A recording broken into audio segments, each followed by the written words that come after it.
Hello students, good afternoon. कैसे हैं आप लोग?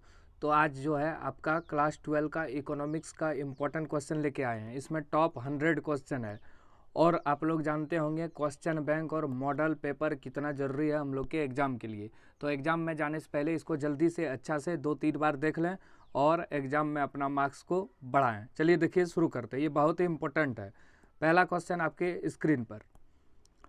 अर्थव्यवस्था की किस समस्या का संबंध उत्पादन की तकनीक के चयन से है? कैसे उत्पादन करेंगे, यही है उत्पादन की तकनीक का चयन, कि पुराना तकनीक का प्रयोग करेंगे या नया तकनीक का प्रयोग करेंगे। दूसरा, कुल उपयोगिता अधिकतम होती है जब सीमांत उपयोगिता का मान शून्य होता है। ये बहुत इंपॉर्टेंट क्वेश्चन है।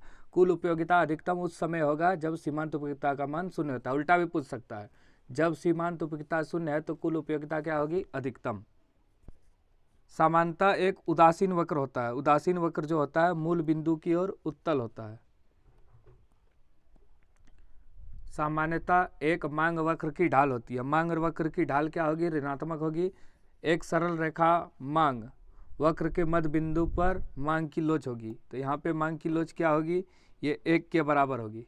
5 का भी बिल्कुल सही है। 6 नंबर, निम्न में से किस वक्र का आकार यू के आकार का होता है? यू आकार का कैसा होता है?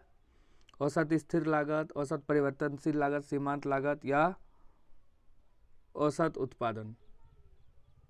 ये औसत उत्पादन का आकार यू के आकार का होता है। उत्पादन फलन Q बराबर ए एल अल्फा के बीटा में पैमाने के प्रतिफल की माप है अल्फा प्लस बीटा। जब सीमांत लागत औसत लागत से कम होती है तब औसत लागत क्या होता है? ये घटती है। उत्पादन की मात्रा में परिवर्तन करने पर किस लागत में परिवर्तन नहीं होता? कुल स्थिर लागत, इसमें परिवर्तन नहीं के बराबर होता। निम्न में से किस बाजार में एक फर्म कीमत स्वीकारक होता है? ये होता है पूर्ण प्रतियोगिता का बाजार। 11 नंबर चलते हैं। एक पूर्ण प्रतियोगिता फर्म के संतुलन के लिए निम्न में से कौन सा शर्त सही है? देखो, एम आर बराबर एम सी होता है। अगर इसको इधर ले आएंगे तो माइनस में हो जाएगा और इसको इस तरह भी कर सकते हैं, भागा भागा मतलब एम आर भागा एम सी बराबर 1, मतलब इनमें से सभी सब सही है। निम्नलिखित रेखाचित्र से पूर्ति की लोच के किस मान की माप है? ये पूर्ति की कौन सी माप बता रहा है? लोच की इकाई से कम, 1 से कम। एक मुश्त कर लगाने से किसी वस्तु की पूर्ति पर क्या प्रभाव पड़ता है? पूर्ति कम हो जाती है। अन्य बातें समान रहने पर किसी वस्तु की मांग में वृद्धि होने से बाजार संतुलन पर क्या प्रभाव पड़ता है? संतुलित कीमत एवं संतुलन मात्रा में वृद्धि होगी। अधिक मांग की स्थिति में कीमत में प्रवृत्ति होती है। कीमत में प्रवृत्ति कैसे होगी? वृद्धि होने से। अधिक पूर्ति की स्थिति कब होगी? पूर्ति अधिक, ये सप्लाई अधिक है जब डिमांड से। अन्य बातें समान रहने पर किसी वस्तु की पूर्ति में कमी होने से बाजार संतुलन पर क्या प्रभाव पड़ेगा? तो इसमें बाजार संतुलन पर क्या प्रभाव पड़ेगा? संतुलित कीमत में वृद्धि एवं संतुलन मात्रा में कमी आएगी। एकाधिकार में अधिकतम मूल्य आगम के उत्पादन स्तर पर वस्तु की मांग की कीमत लोच कितनी होती है? एकाधिकार में कुल आगम में कीमत लोच जो है 0 के बराबर होगा। द्विअधिकार में विक्रेताओं की संख्या क्या होती है? द्विअधिकार मतलब विक्रेताओं की संख्या कितना होगी? इसमें 2। इनमें से किस बाजार में विभेदीकृत वस्तुओं का उत्पादन होता है? एकाधिकार, जबकि पूर्ण प्रतियोगिता में समरूप वस्तुओं का उत्पादन होगा। चलिए अब आगे देखिए। The general theory of employment, interest and money पुस्तक के लेखक J.M. किन्स है। यहाँ किन्स लिखा है और यहाँ J.N. किन्स लिखा है, तो J.M. किन्स होगा। जीडीपी और एनडीपी में क्या संबंध है? इसमें थोड़ा समझने वाला क्वेश्चन है। देखो, एनडीपी जो है ये होता है बराबर जीडीपी माइनस मूल्यह्रास होता है। अब तो जीडीपी बराबर क्या होगा? जुड़ जाएगा, तो जीडीपी बराबर एनडीपी प्लस मूल्यह्रास, तो 22 का सी बिल्कुल सही है। चलिए 23 नंबर चलते हैं क्वेश्चन पे। निम्न में से किस वस्तु के निर्माण में गेहूं एक मध्यवर्ती वस्तु है? सभी होगा। बिस्किट, चपाटी, ब्रेड सबको बनाने में गेहूं चाहिए। एक होता है अंतिम वस्तु जिसका प्रयोग उपभोक्ता करता है। किसी वर्ष जीडीपी गणना में निम्न में से किस मद के मूल्य को शामिल नहीं किया जाता है? प्रयुक्त कर का बिक्री मूल्य। निम्न में से किस प्रयुक्त कार, मतलब प्रयुक्त कार माने सेकंड हैंड कार का बिक्री मूल्य को जीडीपी में शामिल नहीं करते हैं। निम्न में से किस विधि से जीडीपी की गणना की जाती है? सब विधियाँ, आय विधि, मूल्य विधि, व्यय विधि। सन 2016 में जो विमुद्रीकरण हुआ था, नोट जो बंद किया था, तो किसका बंद किया था? 500 और 1000 का। सी नंबर बिल्कुल सही है। इनमें से कौन सा कार्य केंद्र बैंक का नहीं है? तो ग्राहक से या जनता से जमा स्वीकार करना। हम लोग व्यापारिक बैंक में जमा करते हैं, यहाँ आरबीआई में नहीं। भारत का केंद्र बैंक कौन है? आरबीआई, मतलब रिजर्व बैंक ऑफ इंडिया। इसका गठन हुआ था 1935, 1 अप्रैल 1935। इनमें से सबसे तरल अनुपात मुद्रा क्या है? M1। उपभोग फलन ए सी बराबर ए प्लस बी वाई में प्रेरित उपभोग है बी वाई। डी नंबर 30 का डी होगा बिल्कुल सही। 31 नंबर चलते हैं अब। MPC प्लस MPS इसका मान 1 के बराबर होता है। ये रेखाचित्र क्या बता रहा है? रेखाचित्र जो है इसमें क्या बता रहा है? स्वायत्त निवेश को मतलब इसमें कौन बता रहा है? तो ये CD रेखा बता रहा है। किसी अर्थव्यवस्था में यदि MPS बराबर 0.4 हो तो गुणक का मान क्या होगा?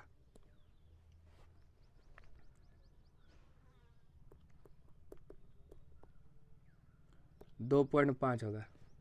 इसमें दो क्वेश्चन पूछ सकता है। गुणक बराबर K बराबर 1/MPS होता है, और अगर पूछे MPC इतना है तो MPS इतना है तो MPC क्या होगा? तो 1 में MPS घटा देंगे, तो 1 में 0.4 घटेगा तो 0.6। दो क्वेश्चन हो गया इस पे। चलिए आगे देखिए। निम्न में से कौन प्रत्यक्ष कर का उदाहरण नहीं है? प्रत्यक्ष कर का उदाहरण कौन नहीं है? वस्तु और सेवा कर। ये प्रत्यक्ष कर का उदाहरण नहीं है। वस्तु GST हुआ। ये कब लागू हुआ आप लोग बताइए। निम्न में से सार्वजनिक वस्तु का एक उदाहरण है सड़क। कपड़ा सार्वजनिक नहीं है, कार नहीं है, चॉकलेट नहीं है। भारत में GST कब लागू हुआ? अभी तुरंत ये क्वेश्चन पूछे थे ना आपसे। 2017 में लागू हुआ था। प्रधानमंत्री नरेंद्र मोदी, निर्मला सीतारमन ने किया था। राजस्व एवं राजस्व प्राप्ति के अंतर को क्या कहते हैं? यह राजस्व घाटा कहा जाता है। व्यापार संतुलन क्या है? व्यापार संतुलन क्या है? किसी देश का निर्यात मूल्य और आयात मूल्य का अंतर। यदि कोई भारतीय किसी चीनी मोबाइल कंपनी को खरीदता है तो इस लेन देन को भारत में भुगतान संतुलन में कहाँ दर्ज किया जाता है? ये होगा पूंजी खाते के डेबिट मद में।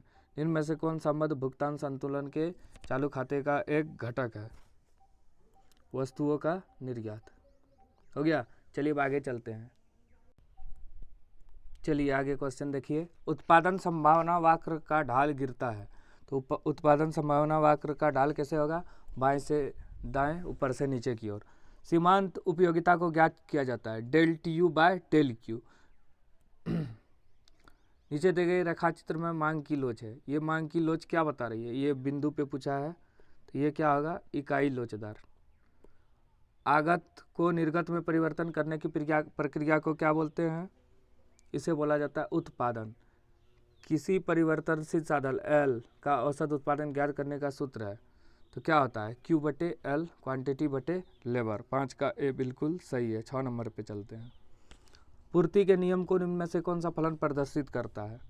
सप्लाई बराबर फैक्टर ऑफ प्राइस। तो 6 का ए हो जाएगा बिल्कुल सही। 7 नंबर। निम्न में से किसने कीमत निर्धारण प्रक्रिया में समय तत्व का विचार प्रस्तुत किया? समय तत्व का विचार किसने प्रस्तुत किया? ये मार्शल ने किया था। एकाधिकार मूल्य विभेद की महत्वपूर्ण शर्त क्या है? महत्वपूर्ण शर्त क्या है इसका? सब हो जाएगा। बाजार का पृथक होना, क्रय शक्ति में भिन्नता, मांग की लोच में भिन्नता, उपयुक्त सभी।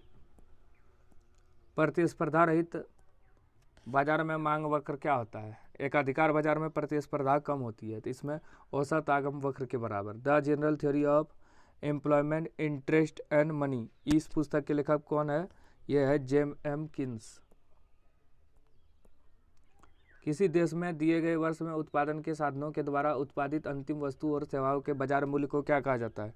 इसे क्या कहा जाता है? इसे कहा जाता है GDP, सकल घरेलू उत्पाद। रिजर्व बैंक ऑफ इंडिया की स्थापना 1935, 1 अप्रैल 1935। भारत का केंद्र बैंक है ये। एक खुली अर्थव्यवस्था में सामूहिक मांग के निम्न में से कौन सा तत्व है? सामूहिक मांग का तत्व क्या है? ये है उपभोग, सरकारी व्यय एवं शुद्ध निर्यात, निवेश। उपयुक्त सभी हो जाएगा। 13 का डी बिल्कुल सही है। 14 नंबर, निम्न में से वास्तविक निवेश कौन है? वास्तविक निवेश क्या हुआ? अगर हम लोग कोई भवन का निर्माण कर लेंगे तो ये वास्तविक निवेश है। इनमें से भारतीय संविधान के किस अनुच्छेद का संबंध बजट से है? बजट जो है हम लोग का अनुच्छेद 112, इससे बजट हम लोग देखते हैं। दीर्घकाल में एक पूर्ण प्रतियोगिता फर्म उत्पादन बंद कर देगा यदि, कब उत्पादन बंद कर देगा? जब एवरेज कॉस्ट उसका ज़्यादा हो जाए प्राइस से।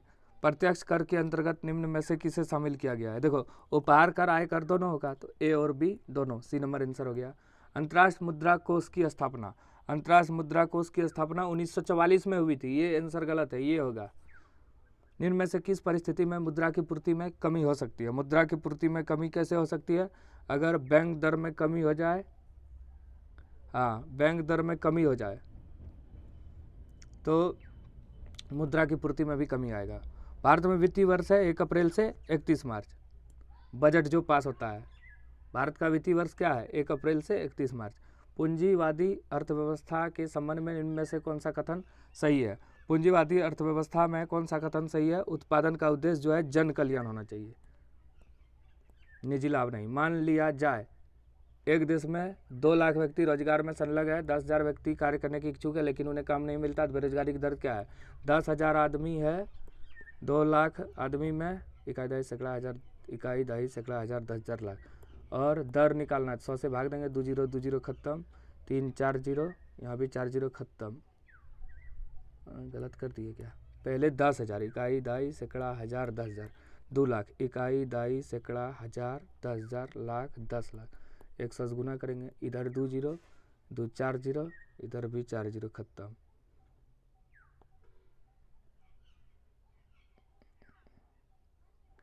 मान लिया जाए एक देश में 2 लाख व्यक्ति रोजगार में संलग्न हैं तथा 10,000 व्यक्ति काम करने की इच्छुक लेकिन उन्हें काम नहीं मिल रहा है। देश में बेरोजगारी की दर क्या होगा?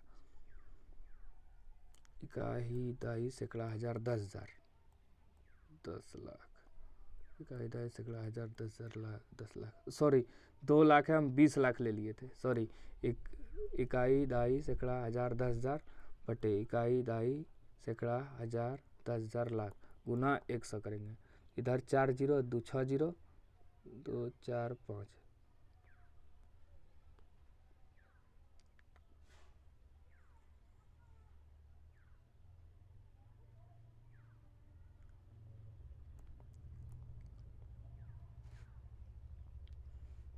दस हजार, 10 लाख, 5% आएगा।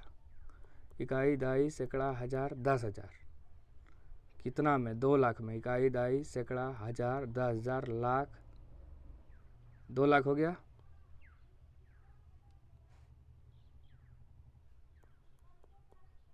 एक 100 से गुना करेंगे तो 2 जीरो इधर, 2 जीरो इधर, 4 जीरो खत्म, इधर भी 4 जीरो खत्म, 1 जीरो 1 जीरो, 10 बटे 2 मतलब 5%। गलत हो गया था, सॉरी। चलिए आगे देखते हैं। मुद्रा के स्थैतिक और गत्यात्मक कार्यों का विभाजन किसने किया था? तो 23 का आंसर क्या हो जाएगा? Paul ageing. आय के वृत्ताकार प्रवाह मॉडल में विक्रेता से क्रेता की ओर वस्तु और सेवा के प्रवाह को क्या कहा जाता है? तो इसे क्या कहते हैं हम लोग? इसे कहा जाता है वास्तविक प्रवाह। मुद्रा ने दूर किया वस्तु विनिमय प्रणाली को, तो वस्तु विनिमय प्रणाली की कठिनाई को। पहले वस्तु विनिमय प्रणाली था, एक वस्तु दो, दूसरा वस्तु लो, पैसा से ये खत्म हुआ। आय का संतुलन स्तर पर क्या हो रहा है? आय का संतुलन स्तर पर क्या होता है? बचत और निवेश बराबर होते हैं। निम्न में से विनिमय का एक सर्वमान्य माध्यम कौन है? सबसे अधिक अच्छा माध्यम विनिमय का जो है मुद्रा है। पूर्ण प्रतियोगिता बाजार में फर्मों की संख्या होती है, बहुत अधिक होती है। पूर्ण प्रतियोगिता मतलब हटिया जैसे हुआ। निम्न में से समग्र मांग का एक घटक कौन है? वित्तीय परिसंपत्तियों पर व्यय, यही है समग्र मांग। 30 नंबर, विदेशी विनिमय दर क्या है? विदेशी विनिमय दर क्या है? देशी मुद्रा की विदेशी मुद्राओं में कीमत। हो गया। चलिए अब अगला सेट, फटाफट आपका 100 क्वेश्चन रिवीजन। चलिए अब आगे देखिए, फटाफट सेट देखिए। निम्न में से किस वक्र से संसाधनों के उत्तम विनिधान से दो वस्तुओं की अधिकतम संभावित उत्पादन संयोग को दर्शाया जाता है? तो ये होगा उत्पादन संभावना वक्र। उत्पादन संभावना वक्र क्या दर्शाता है? उत्पादन का अनेक संभावनाओं को दर्शाता है, वो ग्राफ के द्वारा। अगला, इनमें से किस प्रश्न का संबंध व्यष्टि अर्थशास्त्र से है? कूटों का प्रयोग करते हुए सही विकल्प का चयन करें। देश आ गया समष्टि एक फर्म आ गया तो वेस्टी, एक देश में वस्तुओं की कीमत, ये तो एक और तीन होगा। बाजार में किसी वस्तु की कीमत, एक कीमत का बात हो रहा है और एक फर्म का, तो एक और तीन कहाँ है, डी नंबर में, तो डी नंबर आंसर हो जाएगा। ये कूट वाला शब्द था। अगला, निम्न में से किस इकाई में उपयोगिता को मापा जाता है, यूटिलिटी। उपयोगिता को यूटिलिटी में मापते नहीं है तो रुपया होगा, यूटिलिटी ये रहेगा तो ठीक, नहीं तो रुपया। यदि किसी वस्तु की मांग की कीमत लोच का मान 2 है तो उस वस्तु की मांग क्या होगी, इकाई से अधिक है तो क्या होगा, लोचदार। एक उपभोक्ता का अधिमान एकदिष्ट है तो वस्तुओं के निम्न वर्णन किस पर, उदासीन कौन है, देखो 4 3 7 और 5 2 7, एडी ए और डी, सी नंबर हो गया आपका आंसर। ये सब फालतू क्वेश्चन है, 1 2 दे देता है। निम्न में से कौन पूरक वस्तु है, पूरक मतलब जिसका प्रयोग एक दूसरे के बिना हम लोग नहीं कर सकते, जैसे कलम और स्याही, ये पूरक है। जबकि रसगुल्ला, गुलाब जामुन, चाय, कॉफ़ी ये जो है प्रतिस्थापन या स्थापन वस्तु है, जिसका प्रयोग एक दूसरे के बदले कर सकते हैं। गुड़, चीनी सब प्रतिस्थापन वस्तु है। अगला क्वेश्चन, समानतः एक औसत उत्पाद वक्र का आकार होता है। एक औसत उत्पाद वक्र का आकार कैसे होता है, ये होता है उल्टे यू आकार का। पैमाने का स्थिर प्रतिफल के उत्पादन फलन में यदि साधनों को दोगुना वृद्धि किया जाए तो उत्पादन में वृद्धि डैश होगा, ई भी 2 गुना ही होगा। ये चित्र क्या दर्शा रहा है, बी बिंदु पे ओ ए बी, ये क्या दर्शा रहा है, ये होगा कुल स्थिर लागत। पूर्ण प्रतियोगिता बाजार में फर्मों की संख्या क्या होती है, बहुत अधिक होती है। पूर्ण प्रतियोगिता मतलब हटिया हुआ। आगे चलते हैं, एक पूर्ण प्रतियोगिता फर्म की संतुलन की शर्त क्या है। पूर्ण प्रतियोगिता बाजार में फर्म की शर्त क्या है, इसमें एम आर जो है एम सी और एम सी वक्र एम आर वक्र के नीचे काटेगा। एक फर्म के द्वारा वस्तु की कीमत 10% वृद्धि करने पर पूर्ति 15% बढ़ जाती है तो वस्तु की पूर्ति होगी, क्या होगी, पूर्ति में प्रतिशत परिवर्तन बटे कीमत में प्रतिशत परिवर्तन, तो पूर्ति क्या होगी वस्तु की,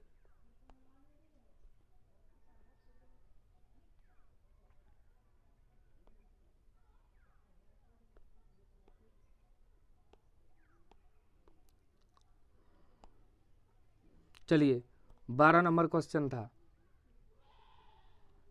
लोचदार पूर्ति होगी। निम्न में से कथन और कारण, ये वाला क्वेश्चन कभी आता नहीं है लेकिन ये दोनों सही है। किसी वस्तु पर इकाई कर लगाने से फर्म का पूर्ति बाई और खिसक जाएगा, किसी वस्तु पर इकाई कर लगाने से फर्म का सीमांत लागत बढ़ जाएगा। ए और आर दोनों सही है और आर जो है ए का सही व्याख्यान भी है, तो 3 नंबर हो जाएगा, सी नंबर। किसी वस्तु की मांग में वृद्धि होने से संतुलित कीमत पर क्या प्रभाव पड़ेगा, कीमत भी बढ़ेगा। बाजार की मांग अधिक की स्थिति कब होगी, मांग अधिक माने डिमांड ज़्यादा जब होगा तब न मांग अधिक की स्थिति होगी, डिमांड सप्लाई से ज़्यादा।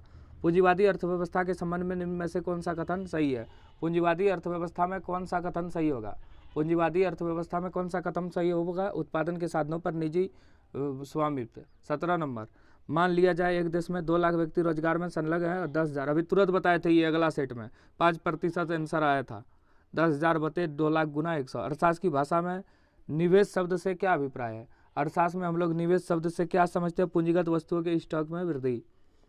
आय के चक्री प्रवाह के 2 क्षेत्र मॉडल का प्रवाह किस दिशा का होता है, ये होता है परिवार से फर्म की ओर। सरकार द्वारा भुगतान की गई वृद्धा पेंशन की राशि इनमें से किस समुच्चय का एक भाग होता है, तो ये होता है व्यक्तिगत मतलब पर्सनल इनकम का। इनमें से विनिमय का एक माध्यम है मुद्रा, ब्याज दर में वृद्धि कर मुद्रा की नकदी मांग में क्या परिवर्तन होगा, तो ये होगा मुद्रा की नकदी मांग में कमी होती है। अर्थव्यवस्था में मुद्रा की पूर्ति बढ़ाने के लिए एक केंद्र बैंक के द्वारा अपनाए गए निम्न उपाय क्या है, बैंक दर में कमी, प्रतिभूतियों की बिक्री, कोष अनुपात में कमी, तो क्या होगा इसका, तो इसका आंसर हो जाएगा आपका ए और सी दोनों, मतलब बैंक दर में भी कमी और कोष अनुपात में कमी। इनमें से किस कर को कागजी कर कहा जाता है, पेपर टैक्स, कागजी कर मतलब पेपर टैक्स, ये होगा संपत्ति कर। इनमें से प्रत्यक्ष कर का एक उदाहरण कौन सा है, तो प्रत्यक्ष कर क्या होगा, निगम कर, जबकि ये सब जो है अप्रत्यक्ष कर है, वस्तु सेवा उत्पादन। यदि आय में परिवर्तन से उपभोक्ता का उपभोग वक्र अपरिवर्तित रहता है तो इस स्थिति में एमपीसी का मान क्या होगा, तो 26 का आंसर क्या हो जाएगा आपका, 0 हो जाएगा। निम्न में से समग्र मांग का एक घटक नहीं है, समग्र मांग का कौन सा घटक नहीं है, तो ये हो जाएगा वित्तीय परिसंपत्तियों पर व्यय। कुल निर्गत में परिवर्तन तथा स्वायत्त निवेश में परिवर्तन का अनुपात क्या कहलाता है? क्या बोला जाता है इसको? गुणक।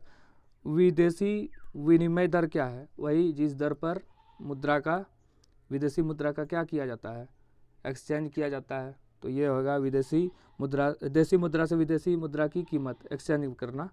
वस्तु एवं सेवाओं के अंतर्राष्ट्रीय लेन देन के संतुलन को क्या कहा जाता है? इसे व्यापार संतुलन कहा जाता है।